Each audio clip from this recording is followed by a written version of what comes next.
Hello friends, I have been a cricket crafter since 2012 and I've also had my own Etsy shop where I was making six figures a year, also since 2012. And there are a few things that I would do differently if I was opening up my shop today that I didn't do when I first got started. Today, I am spilling the tea on my mistakes, so hopefully you quit making them and so you can start making a bunch of money a lot quicker. Let's get into it.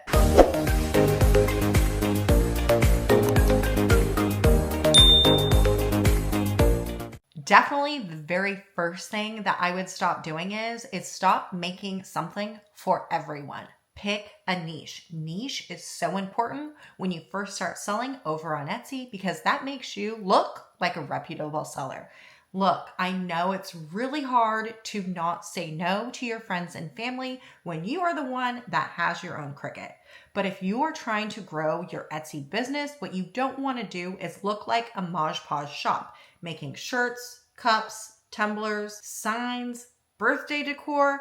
All of a sudden, you are just going to have a wide range of products and you're never going to look like a professional. So find your one signature product that you love to make. The key here is when we own our own business is that you want to make and sell something you absolutely love. So make sure and find what you like to make first and then start making a bunch of it and listing it on your Etsy shop.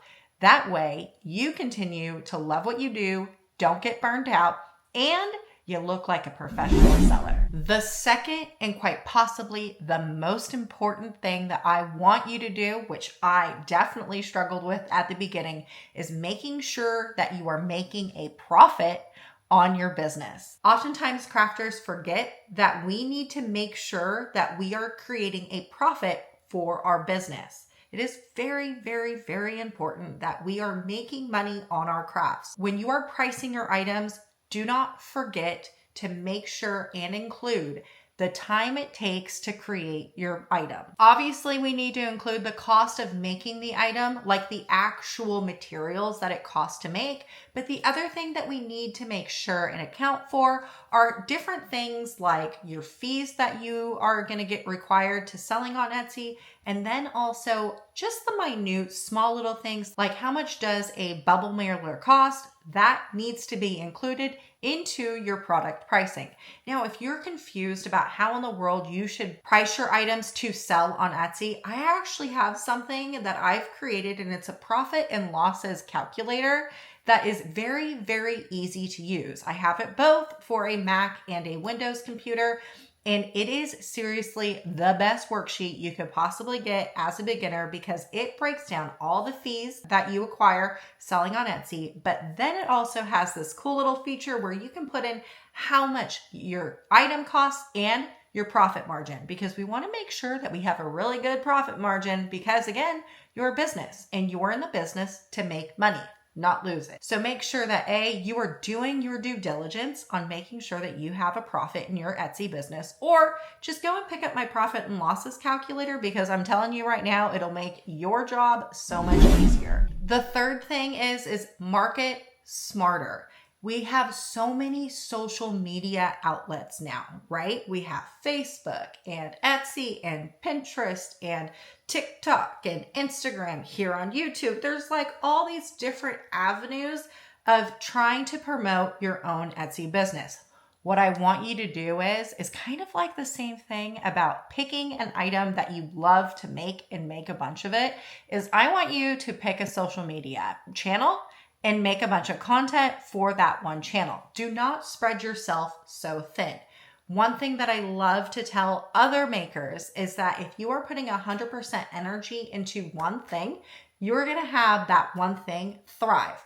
But if you try and spread yourself, let's say to 4 different avenues, you're only gonna be able to put 25% of your energy into each avenue. 25% is going to take you a long time to grow 4 different channels versus just growing one at 100%. As I'm talking about social media, I'm sure you're thinking in the back of your head, oh my gosh, Ashley, I do not want to show my face on any type of social media. You don't have to. And actually, I follow a lot of content creators that never actually show their face. You can show your products, you can show the behind the scenes, you can even show your back making your product. There are so many different ways that we can show our product and how it's being made and the behind the scenes without ever actually showing your face if you don't want to. You also want to post consistently. And this is why choosing one platform is super easy to navigate and to maintain, because I can only create enough content for one avenue. I'm going to keep creating content for that one avenue, and I'm going to watch everything just grow. I promise you, when you first get started, it'll feel like you're spinning your wheels in the mud, but you will get the hang of it. You will start seeing that momentum go as you continue to create content for your channel. And I promise that in the end, you will see your hard work being so fruitful. The next mistake that I was making that I want you to figure out right now is a system, or like a work schedule, if you will. The one thing that you can do for yourself to make sure that you are not only productive in your business, but that you are in it for the long haul and not going to get burned out, is create yourself working hours. I know it's really hard to do. I have been a home-based Etsy selling business since 2012. And the hardest thing for me to figure out was the work-life balance, considering my home business was in my home. I was busy raising kids, making dinner, doing all the motherly things, also trying to be a business owner. The one thing that I did that really changed the way that my business operated and my family operated was creating set working hours. This was so crucial because the very second that I was supposed to clock in for work, everyone knew in my house, mom was working, don't bug her. And during those work hours, I found myself being more productive on what it is that I needed to do, because I knew by the time my alarm went off for a clock out time that I was no longer allowed to go back to my business and work on it.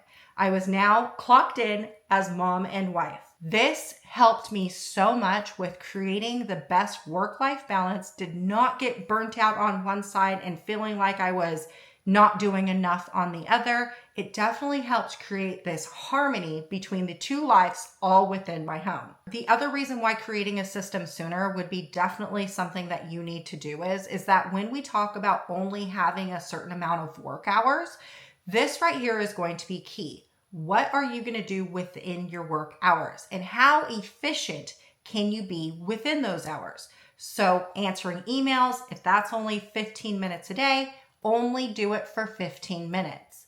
If it's designing, only do it in a certain amount of time. If it's creating, only do it for a certain amount of time. We want to make sure that we're maximizing our work time efficiently. If there's anything that you can automate, like automate your messages to your customers or any type of automation, you want to set those up, because I'm telling you, it'll make your life easy breezy. Now, if planning is not your strong suit, what I would suggest doing, which is something that I still do to this day, is create a checklist or a to-do list, a reminders list with set times and then alarms.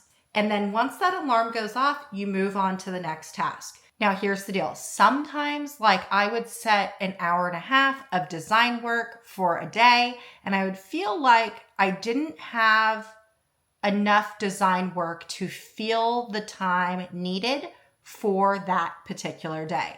Instead of moving on to the next task, what I did is force myself to fill up that time doing the design work. What that taught me to do is to be more efficient on designing, and then I could create more items for my shop. The last and final thing that I wish I did sooner that I hope you start doing today is trust in yourself and your style. To be honest with you, I never copy trends, and I always trust my creative inside voice. I stopped doing what everyone else is doing and just created what I wanted to create. I leaned into my own style and personality, and what ended up happening is my company grew and flourished tremendously. When we often copy other people's trends or what is popular, what happens is you're copying someone else's personality and vibe.